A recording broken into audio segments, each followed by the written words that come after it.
I'm finding now at this point in time, 2025, that stills particularly will fool the majority of people. And I'm not saying everybody, and everybody, when you tell them it's AI, they always say, oh yeah, I can tell it's AI. When I don't tell them it's AI, they've got great shots.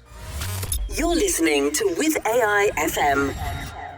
Hi, welcome to Creatives with AI. I'm Lena Robinson, your host, and we have a great guest coming all the way from the States today, Simon Needham. He is coming in from California, I understand, and we're going to be chatting all about his life around creativity in the ad industry and communications industry. He's doing photography now, and there is elements that he's doing with photography and directing around AI, which is why he's coming on today. So welcome, Simon. Thank you. Good to be here. I'm really glad that you're here. We had to postpone our last recording because you were dealing with all of the stuff going on with the fire. So I'm really glad you're okay. Yeah, no, it's been a hectic couple of weeks over here in LA. Certainly have a couple of friends that have lost their homes, but people are getting back to the rhythm a little bit, but some people are really struggling, I've got to say. Well, it's been hard to watch from over here, but hopefully we'll create some fun content for somebody to be able to dive into and think about something different. Sending all our love to everybody there. It's been been a hard time, but I'm glad you're here. So thank you for giving us the time. We'll jump into the first question, really, which is about you 25 odd years ago, you launched a global communications agency called ATTIK, or you co-founded it, and you're now doing photography and using AI in the world of photography and so forth, and they're amazing pieces, by the way. I'd really like to understand the journey that you've taken through having been in the communications industry and how you got into sort of doing AI and photography and sitting here today talking about AI. What's that journey been like? Yeah, well, unfortunately, it's not 25 years, it's 40 years. Oh, God, that wrong, didn't I? Even older than I want to be. But yeah, we originally, myself and a partner, James Somerville, we started a company in the north of England called ATTIK. We were 18 years old at the time. We just left Batley Art College in Yorkshire. And we basically built a big agency, mainly focused on design, but in the later years, we expanded into advertising and so on. And at our peak, we had 350 employees. We had 6 offices around the world. And our clients were people such as Nike, PlayStation. We did a lot of record industry work back in the day. And we really focused on youth marketing. Toyota was one of our clients. But yeah, our main focus was targeting young people and creating content for clients that are targeting that audience. Since then, we sold the ATTIK to a company called Dentsu, and after a 6-year earnout, we then obviously decided, well, what are we going to do now? Because we decided we wanted to move on from ATTIK. James went on to be the chief creative officer at Coca-Cola, and I focused more on the passions that I had in creativity, which were directing. I just recently, as we sold the company, picked up a stills camera, having been directing for 21 years at that point, and started really, really enjoying, almost more so than directing, taking pictures, taking stills. And I was looking at that point as well to travel a little bit more. So I ended up working for conservation charities and humanitarian charities, and traveling around the world, shooting content in different parts of the planet, usually some of the substantially poorer and rougher areas in the world, to shoot content for these charities that needed creative content, or content that was more professional, to be able to market themselves. Alongside that, I focused in on shooting a lot of athletes, a lot of sports content, sort of more as a commercial aspect, both directing and stills. And then probably about 3 years ago now, AI started to crop up in my on my radar in terms of like seeing. I've always been I think at ATTIK we were always a little bit what you might define as futurists. Like we always were looking for what's next, what's the next hot thing coming around the corner. Side note, which I think is kind of entertaining, is we were there before the internet. Our agency was started before the internet, and then the internet came along, and we were very negative towards the web. We didn't see the opportunities for creativity. We didn't see the opportunities to, you know, we always saw design as tactile. You know, it was a print, texture, it was touching, it was feeling, it was moving images around to see reflections in foil blocking and so on back in the day. And we just saw the internet being like a really janky place to do cool design. So we no, we just were hoping to go away. We thought, oh, you know what, that's gonna stay. It's crappy. Oops. It's gonna be, yeah, exactly. So lesson learned on that situation back in the day when we were in our early 20s, I think, at the time. And more recently, as I said, 3 years ago, when I started to AI started to raise its head, at least for me, and I started to see some very early image generation, I recognized that this was something really, really powerful and unique. Just seeing the actual speed and progression of the creative visuals that were being produced, Yeah. every output that was coming from, whether it's OpenAI or whoever was putting out content, Midjourney, for example, every version was an enormous jump on the previous version of Yeah. the technology.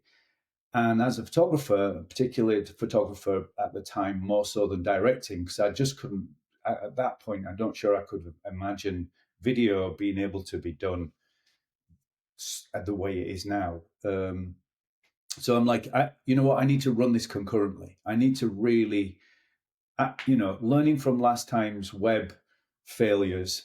This time, I really need to need to get in front of it. So I spent a substantial amount of time both listening to weekly podcasts that were much broader range than just creative content.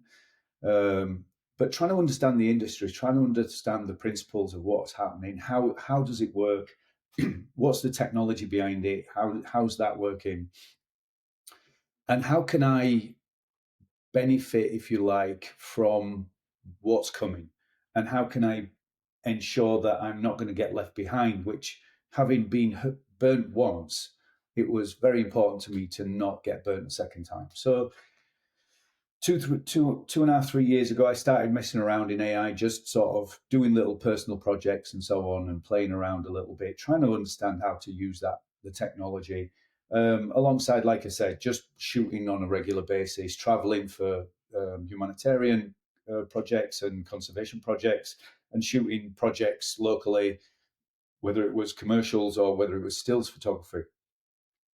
And as it progressed, there was obviously this enormous pushback, which right in the beginning of it, I was all on board about, like everybody's ripping off everybody's content.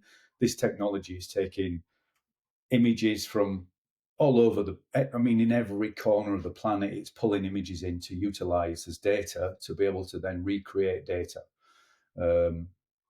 And I was on board with that originally, but I recognized that my economic side was like, yes, it's not right now, but at the end of the day, it's coming whether we like it or not. I don't think there's nothing stopping it. I didn't see anything stopping this. It was And it's fast. I mean, you and I have lived through, like you said, we've lived through the dot-com boom. We've lived through the internet really coming into its own, and then social media came along, and then this. Like, I have never seen anything move this fast. Yeah. I mean, the performance of there's been, like the live action Sora, for example. The speed that came from nowhere to being what it is now is just mind blowing. And of course, now we're ahead of that. Google's killing it right now with their in terms of video production. So the whole thing's just happened so quickly, and I think that there's been a lot of pushback from many people that even I know a lot of creatives that were, and it's still, I think we're still in that situation where there are, I'm guessing, but 50% of the creatives are still very anti-AI. If Mm. I think that there's this idea of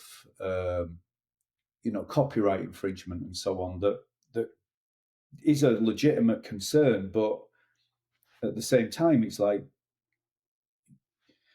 you can't stop using tools because of your core beliefs. Where if you still want to have a career moving forward, if you still want to have a legitimate career in an agency or something, then I think that 95% of the agencies are going to require you to be able to use these tools.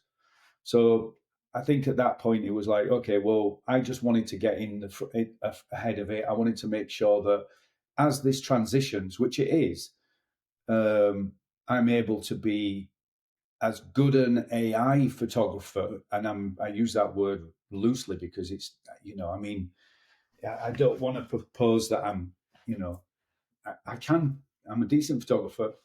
AI, it's almost like you just need to utilize the tool well enough to get some pretty good results. I'm not saying it's really complicated because as a photographer, there is more of an obvious sense of creativity in your work. You are there, people are there, you're in a space, you are controlling the lights, you are determining where the light lands, what light it is, how your exposures are. There's so many aspects to it. With AI, you've got this idea of a prompt, and then manipulating that prompt and developing that prompt and playing around within that image to edit certain little pieces of it. And it certainly is a very different approach to creativity. And I personally feel like, well, is it really creativity, or am I just good at, and I'm not one thing I'm not good at is words. I consider myself particularly strong visually, but as weak verbally, words wise. So, for You're me, doing okay today. You're doing yeah, okay today. That brings me to a question I was going to ask. Actually, just brought up as so you've got two ways of doing things. You've got the traditional way of doing your photography and creativity in general, actually, or you can go down the AI route. Would I be right in surmising, and you can tell me whether you agree with me or not, that the thing that still has to be there in order for the quality to be phenomenal is the vision that the creative person has in the first place. Doesn't matter whether they're doing traditional photography route or they're doing an AI photography route. The vision has to be there first, right? yeah, that's actually a really good question, and something that I've dealt with in terms of, if I mean, I'm a sad enough person that on a Sunday I actually want to sit on my computer and start messing around in Midjourney. What's You know what I mean? playing, isn't it? What's that? I love it. Playing. It's like playing. It's like Yep. painting. It's like it's just a creative outlet for Mm. me particularly. And I do come to the computer sometimes, and I'm like, okay, well, what am I doing? What's my inspiration? Where's my sort of creativity? And I think that in that respect, sometimes I'm just testing the machine and seeing how far we can go with typography. How far can we go with graphic design, sort of contemporary looking type posters and so on. And then other times it's absolutely 100% image based.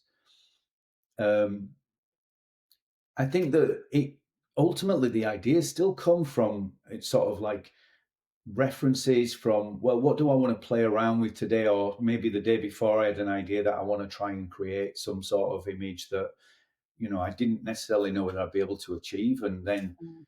there's still this sort of like, it's almost like moving all the pieces around within the technology to try and get the result you're trying to get. It's like 20 dials that you dial up and down to ultimately land on that image that you're trying to achieve. But yeah, I think, I mean, for example, from my perspective, if I'm trying to create imagery and so on, and I'll be like, well, I've got somewhat of an idea, but I do need inspiration, as I'm sure a lot of creatives do. Whether back in the day we were flicking through books, right? design books. You'd flick through, oh, that's kind of cool. That gives me an idea. It's the same thing now. I don't think I'm doing anything different from that. Whether it's going into, as an example, Midjourney's previously created content, there's a whole library of content, and you can type in a word and it'll bring up all that content that has been generated with that word associated with it. Or there might be Pinterest, for example. You go to Pinterest, and there's a lot of other sites as well, similar to Pinterest, where you can, get inspiration for ideas and so on. But yeah, I think the core principle still stems. I don't think that's particularly changed. And I agree. It's a question that sort of a question I've been having with myself, but also starting to bring up with other people as well, which is when people are worried about the copyright infringement, I sit there, is it copyright infringement necessarily, or is it inspiration?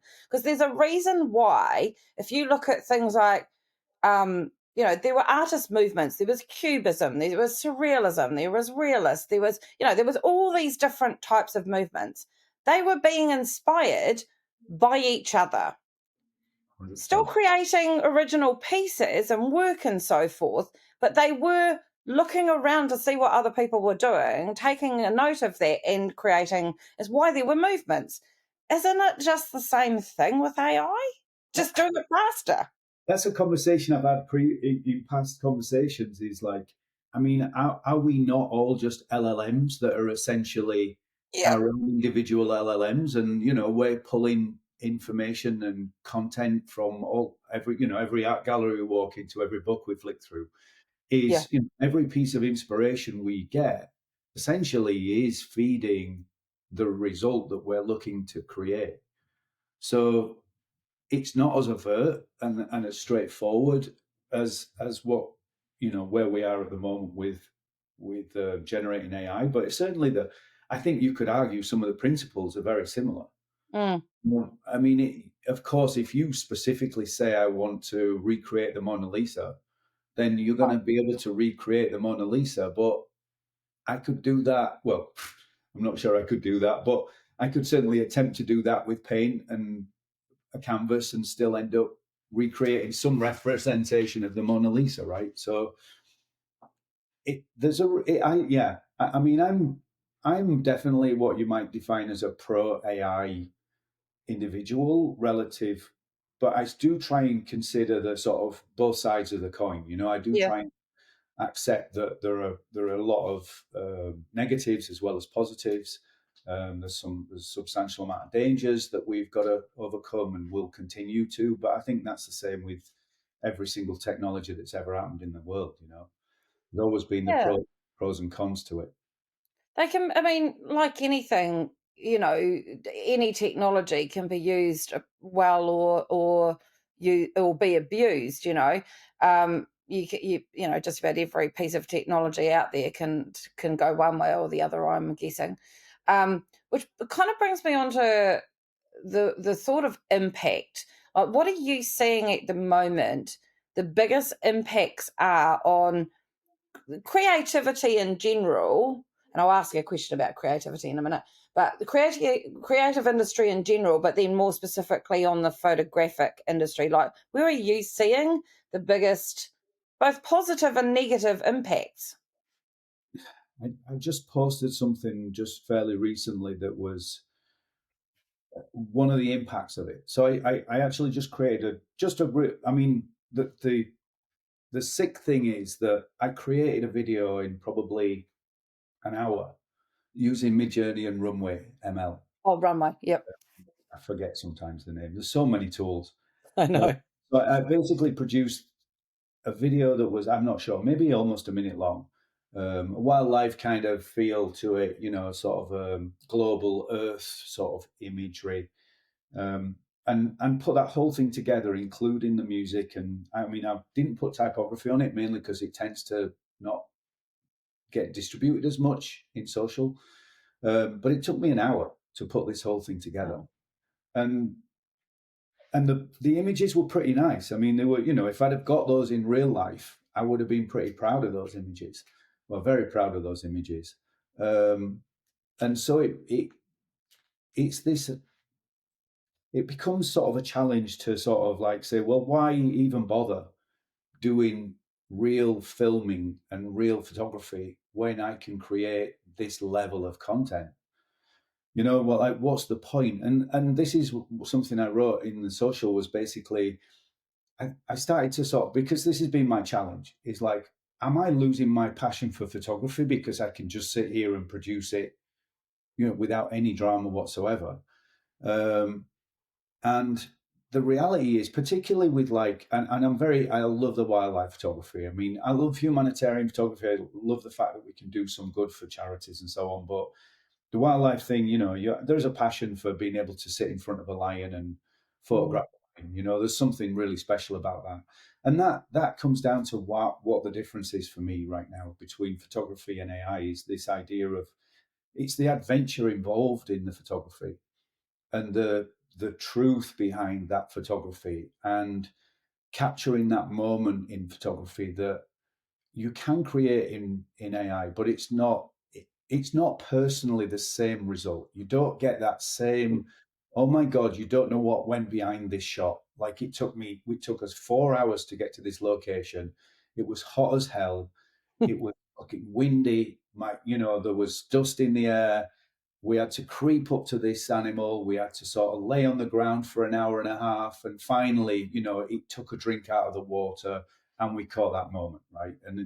And there's something to be said for the journey, if you like, of that capture, relative to sitting on my computer literally for an hour and producing a video that would have taken probably 3 months to do, in real life, if you Yeah. like. I have a shoot coming up this weekend where we're doing some fashion stuff, and it's the same kind of thing. There's a lot more. I feel like there's just so much more pressure, but the joy at the end of the result is much higher too. It's much more emotive doing it for real than it is computer. Now that Do you doesn't think that comes through in what you're producing? Do you think? My gut tells me yeah. yes.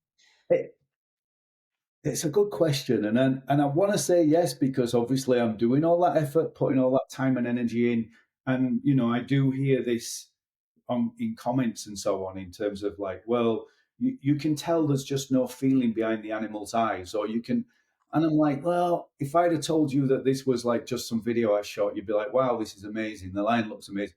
I'm finding now at this point in time, 2025, that stills particularly will fool the majority of people. And I'm not saying everybody, and everybody, when you tell them it's AI, they always say, oh yeah, I can tell it's AI. When I don't tell them it's AI, they got great shots. So Right. and Okay. I'm doing that a lot now. I mean, the Yeah. stuff that I'm putting out occasionally, and I'm doing it just to see the result that I'm getting from people's comments. And the comments are, these great shots, wow, nice job, blah blah blah, whatever. On the flip side, if I open up saying this is AI, they go, oh, it's really nice, but it doesn't have soul. It hasn't got the realistic feeling that it would have if it was a real animal or a real situation. And yeah, I think we're at the point, honestly, at the beginning of 2025, where there is really a very difficult challenge to be able to differentiate reality from AI. And I know a lot of people say that's not the case, but I think I'd love to see them challenged. Some of those people. It would be like the taste. I mean, like the taste test that people have around Coca-Cola and Pepsi and so forth. Half the time they don't know the difference when they do a blind taste testing. It's probably going to be the same with a lot of AI. I mean, I think what will this is I don't want to say it's a prediction, but it's kind of a prediction. I think what will happen is that you will get people. There's art, and then there's fine art, right? The fine art comes down to this is my opinion, that you can go to something like the affordable art fair, like I did a few years ago. Nothing wrong with the art there, but there was only one piece in the entire place that I would have taken to go into my art gallery. Right. Only one. There were thousands of people Yep. people and pieces being represented there. So you've got IKEA style art, then you've got fine art. The Yep. question is, and I guess this is possibly the same with AI and the photographer going out, is it is there something in what's being created between fine art photography, which is what you're doing predominantly, from what I've seen, and the stuff that you're producing on AI? Do you think that's kind of the differentiator, Yep. maybe? I would say that people put more value in the idea that you were there taking a real photograph of a real animal, Yeah.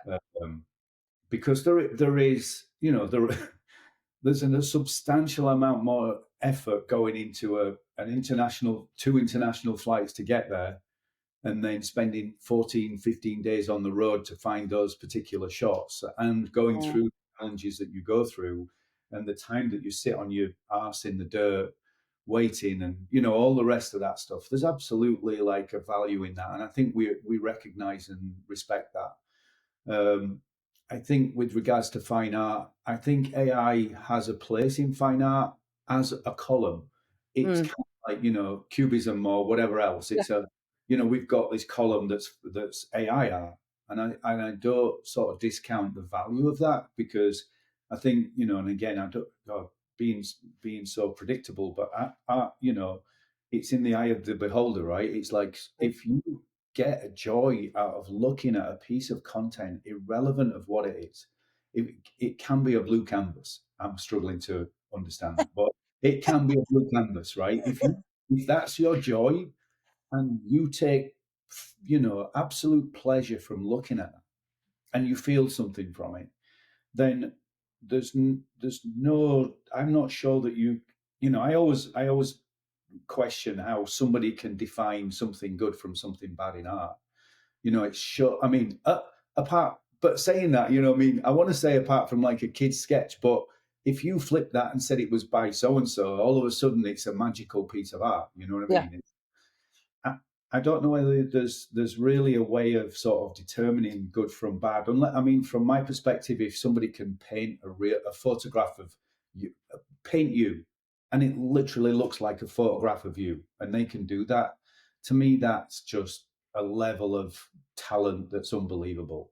At the Mm. same time, somebody would turn around and say, "Well, no, this is better," and it's a few splashes of paint on a canvas. So I think AI art has a place in art, but it's a Mm. column along with all the other columns. I'm in And agreement with that, because you may have. I think we've had this conversation. I have an artist in my art gallery that is an AI artist. He knows how to do the other mediums, as many other mediums as well. But I definitely agree with you in that it's what's being produced that is whether or not it's outstanding, not how. It is just a tool, uh, just like a paintbrush or a sculpting knife or whatever the thing is that's being used to create art. Um, I do think that it is a column yeah, for sure. yeah. Definitely a column. Does it bring joy? Is it emotive? Is it something that you want to look at every day? You know what I mean? Mm. I think I'm not sure it's that simple, but certainly it's, what is it that turns you on in terms of art? And if AI art turns you on, then that's great. I don't. Why are we so sort of, it's almost like political, the politics of art, and it's It's just, definitely fear. yeah, well, Definitely fear. and I obviously, through my journeys, continually get those comments from people, and I think that the criticisms a lot of the time are fear-based criticisms, Mm. and I understand it, but like I said, at the same time, I mean, if I could encourage people that are not sort of looking into this at this point, I think that from the point of view of, if you want a career in commercial advertising, in design, and so on, you really don't have an option but to get your head around the tools that are out there. And I mean, ultimately, there's a lot of tools that are that do have copyright that you can use, that are commercially viable, and they will stand behind you if there was any trouble. And again, it's not a sort of a one-stop shop. It's kind of like the tools are there to help you be innovative yourself. It's not necessarily like you just press a button and you get a logo and you move on. It's kind of like, okay, you press a button, you get a bunch of logos. Of those, one might inspire you, just the way you were looking through Pinterest, to come up with an idea for yourself. It's not always just sort of a start to finish process. You know, it's a tool within that process at the moment, at least. Which kind of is an interesting thing. The tool point, I think, is one that I've talked to so many of the guests coming onto the show, and people that I've know in both the commercial creative industry and the fine art side of things as well. And it comes down to also, which is about upskilling, I think, the need to learn the craft of the prompt. Yeah. Like what's that gonna, I mean, that's gonna impact hugely on the creative industry. What does that look like in sort of like 3 to 5 years time? Like what's the industry gonna look like when it comes to things like prompting, and where are the artists coming from, and like employing people? Like what is that 3 to 5 years out, what's that looking like, do you think? I mean, certainly talking from a commercial perspective in the creative industries, it's already having a large impact on the agencies. You know, it's starting to, if I can produce a film in 1 hour, and a client wants a film that's kind of similar, whatever they were looking for, and we can do that in 1 hour. And then somebody else is like, well, it's a 3-month shoot and we're going to travel the world and we're going to do this, this, and this. You know, it starts to sort of question how profitable can agencies be moving forward, and where is the opportunities to make money. And so I think that there's a lot of questions that are floating in the air right now, and everybody's kind of running around going, well, where are my windows of opportunity? Because right now, you know, some agencies are still, for example, in branding terms, still designing logos as we designed them 10 years ago, 5 years ago. And other agencies are way ahead of the game, and they're knocking out, you know, 100 logos, pulling 10 that they like, getting into the client with those. And again, in a morning, client going, well, I like the way this one's going, and then digging into that one and creating a logo from there. And it's taking them, instead of it taking them 2 months to create, it's taking them, I mean, I'm being generous when I say 2 weeks, you know. And so there's an opportunity to charge the 2 months, but only work the 2 weeks. You know, so then it becomes actually more profitable for agencies in the short term. Longer term, I think that there's going to be an enormous shift. I think as the tools get better, the content is going to get better, and then it's going to come down to, and it already is, I think, a great art director from a not so great art director, and we are going to be art directing a lot more than creating. Yeah, I'm sure we'll still be dragging stuff in at Photoshop and tweaking it and messing around with it, but then you're dragging it into Photoshop and you're using the AI tools in Photoshop then. You know, so it's almost like that whole process is potentially from start to finish going to be AI enhanced at least.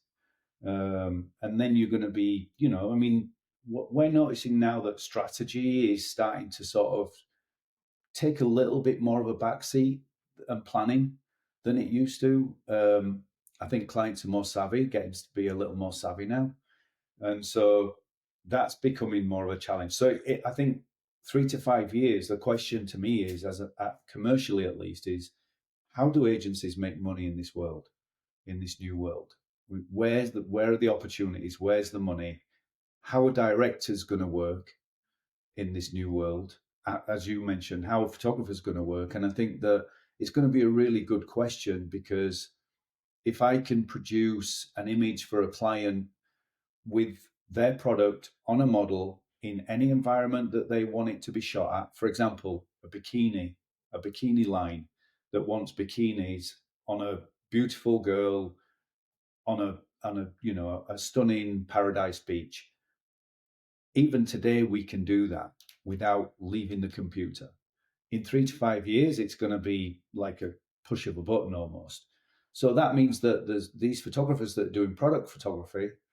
I'm not sure there's going to be necessarily a need for that, only because the cost of that shoot, flying to Hawaii, for example, taking 3, 4 models with you, and it's a 10-day shoot, and all the stuff that goes with it, makeup artists and everything else that's involved, the travel, the accommodation, and everything. You're talking about a few $100,000, and all of a sudden, you've got these guys that are AI guys that can basically knock out that same shoot in, just being generous again, let's say it takes them a week just of their time, one guy, 2 guys maybe. It's like, what does that mean for the industry in general? And that's why I think that it's going to be really important for all creatives to stay on the front edge of this, to stay in the front edge, because there's going to be less and less opportunities for almost what we might define as real work. Certainly as a photographer director, it's going to get more and more challenging. I think at the moment, even celebrities now, if we're doing, like, for example, we've been developing some stuff where we can take a celebrity, let's call it Brad Pitt, for example. And at the moment, when you go to Japan, Brad Pitt might do a quiet shoot in Japan with a watch or something, some brand. And obviously he's flying to Japan, or they're flying here, they're taking him to the studio and they're doing all that stuff. Don't need Brad Pitt anymore to do that. We've got it. We can do that. We can have Brad Pitt with his knuckles under his chin, looking cool, with a cool watch on, in whatever background we want. And honestly, you wouldn't know it wasn't Brad Pitt. There's just no difference. Today, it takes a little more work today, because there's a lot more of a workflow involved in that. Yeah. But you ask 3 to 5 years, I mean, I think it's done. I don't see how it's not just going to be inherently AI. Obviously there are going to be opportunities and circumstances where you do need to do things for real, and experiential events and so on are going to be still a thing. I think there'll be more reasons for brands to be going out to people and showing product and experiencing the product and connecting with the product. I think that those types of areas might expand still. And, with the technology, it might be that those events could be more and more and more exciting, because of VR and so on. And, at that point, maybe they're handing out what are essentially basic, simple glasses that you can wear, and you're in this amazing environment. I mean, who knows what's coming, 3 to 5 years from now. But I think VR, AR are certainly 2 areas that are just going to continually push out and just be more and more amazing. I mean, we're scratching the surface. From my perspective, we're 5 years in on AI, and imagine projecting 5 years from when 5 years ago that we could produce films in AI that you wouldn't know the difference. It's like, holy shit, what does that mean you ask in 5 years from now? Well, it's almost like the sky's the limit in some sense. And I don't think it's for people to be fearful. I think it's for people to be proactive and to actually make a move into it and understand that it's what it is and what it can do, and add it to your arsenal of tools, add it to your arsenal of skills to be able to actually have that in your back pocket as agencies shift and grow and change, that you are at the front end of that. Just in the same way as if you're a great typographer, you can design amazing fonts, then design amazing fonts in AI. Do whatever's the front edge of that to remain relevant. I think they're keeping on the front foot with it all and learning more and being curious, I think, is going to be key. And your point that you made about the increased need of art direction, and I think curation is part of that as well. Like you're talking about Pinterest. Like Pinterest is a place where things are being put together and curated to come up with ideas and thoughts, and and what have you. And I think roles within the commercial agency industry, the creative industry, I think I suspect that they're going to move. Like, who was important before is possibly not going to be as important moving. I mean, you and I have worked in that industry a lot. We understand that the hierarchy of who's important. The creatives are always the people that are like, oh. But at the same time, I think there is going to be those people that can, there'll be people that will come out of the woodwork that are just great at being able to create the prompt. Yeah. Those people that were good. Like, I was talking to somebody about this yesterday. And I'm loving using it. I'm not using it for any artwork, but I'm definitely using it for thoughts and ideas and creativity, particularly with ChatGPT. I'm getting really good at the prompting.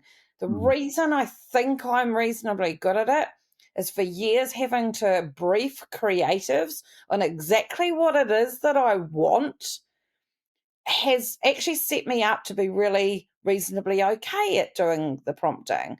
Yeah. And it's like, will there be a shift or a movement of people within the hierarchy? What do you think? I think you're bang on that. I think that the way that we communicate with LLMs is and the results that we get from those LLMs comes down to great briefing. Like you just said, like the way that a creative director briefs his creative guys is 100%, not has a substantial result on the outcome. So if he's giving the creative guys great direction, he's maybe even giving them mood boards, he's maybe giving them sort of like, imagine if it was this, and just setting that scene for the creative and the designer, then the outcome tends to be much more on the mark in terms of getting the result that they were looking for, and potentially even inspires the creatives to be even more creative.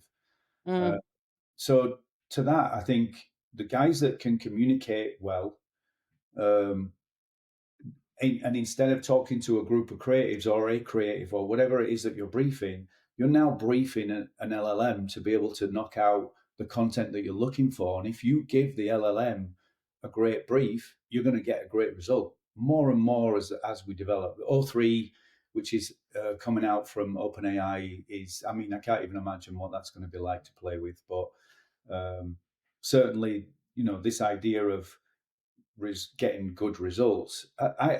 I've been working with a few companies, marketing companies, design companies, branding companies, a company called Co-op. We've been working together for a while.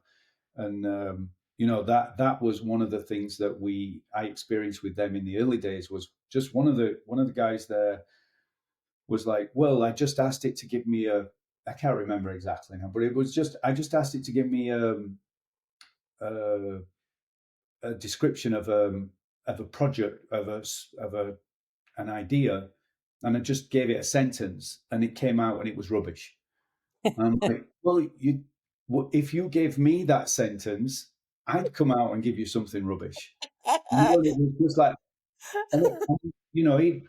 this guy just never been on an LLM. He didn't know. He had not played the ChatGPT. He didn't understand how to communicate with it. And after a couple of back and forths, now this guy's a master at it. He really is. He really is able to communicate at a high level with chat, which is one of his tools now, and get phenomenal results, because it's kind of like there was a aha moment where you're like, oh, I get it. So the more I communicate with it and give it really clear instructions and even inspire it, because that's where we're at right now. We can inspire these LLMs to give us phenomenal results, and even the tone that we communicate with them in will change the results. Yeah. So I think that to your point is, the creative directors, if you like, the people that have an ability to communicate clearly and add inspiration and creativity to their prompts are going to get better results. Yeah, I think so. I think kind of 10 years out, I think I was going to ask you about what does 10 years look like, so 5 to 10 years. I'm not sure we can predict. Do you? What's your thoughts on that far out? I mean, it's going to be. I think 10 years from now, I mean, the world's going to be a different place. I think we can feel fairly confident that 10 years from now, the world's going to be a different place. I mean, I extend out into things like robotics, which, even now are starting to sort of like show their face a little bit.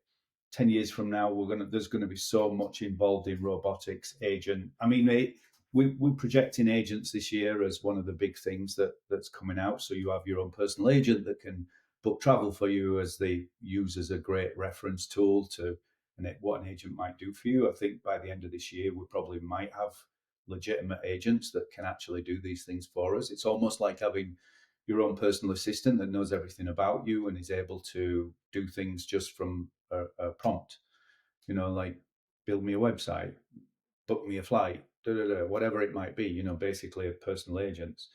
It's not there yet. Everybody's talking about it right now, but it's not quite there yet, I don't think. But in 10 years from now, I mean, there was a projection last year about this idea that, you better get good at pickleball because there's really not much else to do. And it's kind of scary because, first of all, I can't stand pickleball. I don't even know what it is. It's basically tennis with less activity. I just always imagine old people playing pickleball. I know some people are going to be like, "That's bullshit. It's the best game since sliced bread." But anyway, the point is, we're going to have a lot more free time on our hands, and I think that is feasible. There's going to be less jobs in general. So what do we do? It's a really good. Which is interesting for creativity, because one of the things, and hopefully you'll agree with me on this, is that one of the things I personally feel as an artist, a creative photographer myself, I need headspace to be able to be truly creative, no matter what the tool is that I'm using, whether it be my camera or my phone camera, or I'm painting or I'm using pastels, whatever. To truly be creative, I need headspace. And I'm wondering if clients are going to really find this difficult, but paying for our downtime is what gets the right creativity, the right prompt, the ability to ask for what it is that we want to. Like, if you're under stress, writing a creative brief is really difficult, because part of it is the way in which you put it together and prompt it, but also the vision that you need to have in your head in the first place of what you're trying to get to, because writing a creative brief with no vision is really difficult. Yeah, It's really difficult. I think definitely there's always going to be space. I mean, certainly for the next 10 years for creative people with creative vision. It's certainly always going to be an opportunity for those people to continue to have that. And originality is, essentially, although again, that's another conversation I've had about originality is, there are innovators and there are individuals, humans that can just come up with great ideas, just outstanding ideas.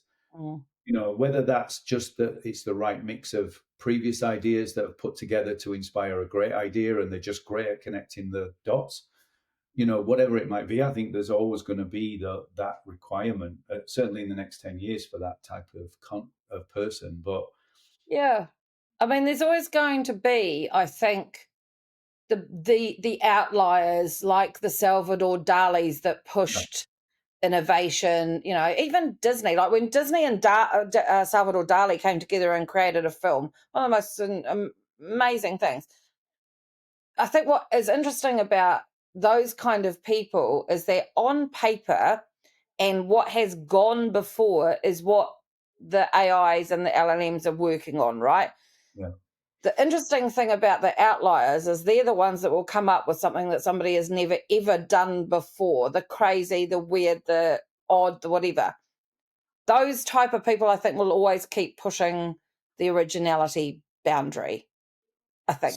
So that's a great statement and a great sort of conversation piece, because I would suggest possibly that you just mentioned Disney and Salvador Dali coming together and creating a film. I mean, given that LLMs are going to be, doctorate level. They're going to be, smart, hellishly smart. What if you put your prompt in? Imagine if Salvador Dali and Disney came together and we wanted a film. Salvador Dali is, left field for sure, and he's got like wacky creative stuff. But 5 years from now, can't LLMs necessarily, if we ask them to go that direction? Imagine if you were slightly mentally, slightly. Imagine that you were on drugs and you were mentally disabled and you were whatever, and then put that with Disney and write me a script for a film relating to Mickey Mouse. Like maybe in 5 years' time, that LLM might kind of get what you're trying to say and just go off on a tangent and do some wild, crazy shit. I think that's the thing is I don't know whether I'm overestimating the future and how LLMs might pan out, or maybe it might be the case where once we've got ASI, which is basically this idea that we've got AI that is superior knowledge, intelligence to humans, then at that moment, what do we do then? Once we've got these technologies that can sort of outperform humans in every single aspect, and I know it's very hard for humans because, like, well, we're the best, there's nobody smarter than us, and we created this thing, so we must be smart. But then, if this thing becomes smarter than us, are we ever going to accept that? And if it, it's a really, I just find it. I'm not pro against whatever. I love how exciting that thought is. How dangerous, of course, but certainly how exciting that is, that a machine can outsmart us in every way, shape, or form.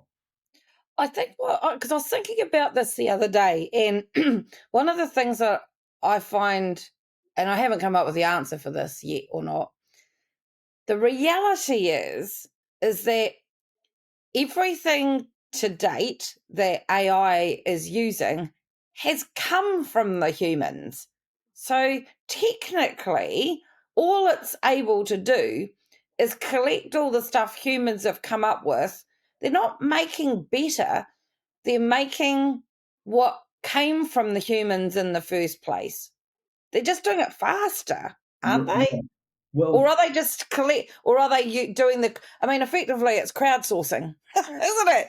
Well, I know what you're saying, but here's the thing, right? So if what we can start, what AI can do now is it can process, a super intelligence that will be able to process things at the speed of light. We'll have come up with solutions to age-old problems in a matter of a month or weeks or something like that, because it's able to process so many different aspects of mixers. So if we've got like a whole bunch of ideas, why can't it develop new ideas from those ideas just by mixing all those things together and putting out new things? It's the same as biology. Biology, I think, is going to be one of the big changes in AI, because it is able to process all these